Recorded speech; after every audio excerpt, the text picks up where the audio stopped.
এখন বল সরকারের কোর্টে সাকিবের নামে যে মামলাগুলো রয়েছে এই মামলাগুলো থাকা অবস্থায় বা নিষ্পত্তি না হওয়া অবস্থায় সাকিব কি ফিরবেন? সাকিবকে ফেরানো নিয়ে যে প্রক্রিয়াটা চলছে এই প্রক্রিয়াটার সঙ্গে সবচেয়ে গুরুত্বপূর্ণ যে পার্টটা আমার মনে হয় দ্যাট ইজ বাংলাদেশ গভর্নমেন্ট। সরকার আসলে ঠিক কী চায়?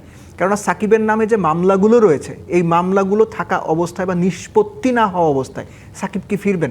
সাকিবের জায়গায় আপনি হলে ফিরতেন? আমার তো সেটা মনে হয় না।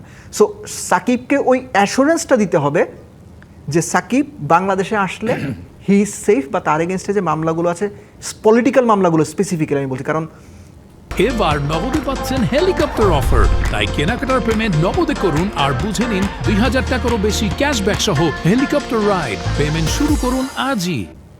অর্থায়ন আদালতে বোধহয় কিছু মামলা আছে, আপনার ওই চেক বাউন্স করেছে বা এরকম কিছু ব্যাপার স্যাপার আছে, সেগুলো একটা পাশে। কিন্তু রাজনৈতিক যে মামলাগুলো আছে এগুলো সাকিবের পক্ষে না বিপক্ষে কাজ করবে এই সিদ্ধান্ত কিন্তু ক্রিকেট বোর্ড নিতে পারবে না, এই সিদ্ধান্ত নিতে হবে সরকারকে।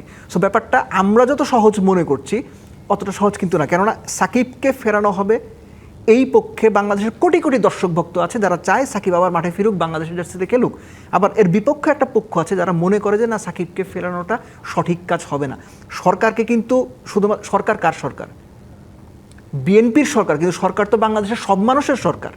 সো তার কিন্তু ওই দুই পক্ষের কথা চিন্তা করেই সিদ্ধান্তটা নিতে হবে। সো আমার মনে হয় যে সরকারও এই ব্যাপারটা নিয়ে খুব সহজেই একদম হুট করে একটা সিদ্ধান্ত নিয়ে ফেলতে পারবে বা নিয়ে নেবে, এটা এই মুহূর্তে বসে আমার ঠিক মনে হচ্ছে। যুব ক্রীড়া প্রতিমন্ত্রী যিনি বলেছেন, আমিনুল ভাই বলেছেন যে তারা এই পার্টিকুলার ইস্যুটাতে নমনীয় থাকবেন, হুইচ ইজ ফাইন।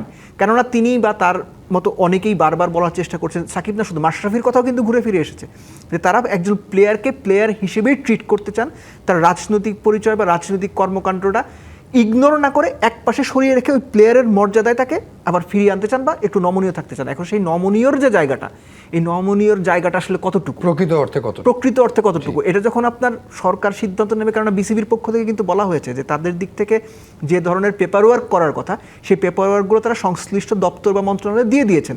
অর্থাৎ বিসিবির পক্ষ থেকে এখন আর কিছু করে না, এটা বিসিবি কিন্তু বলেছে। সো এখন বল সরকারের কোর্টে। এখন সরকার এই বল নিয়ে মানে কি করবে, ইটস আপ টু দেম।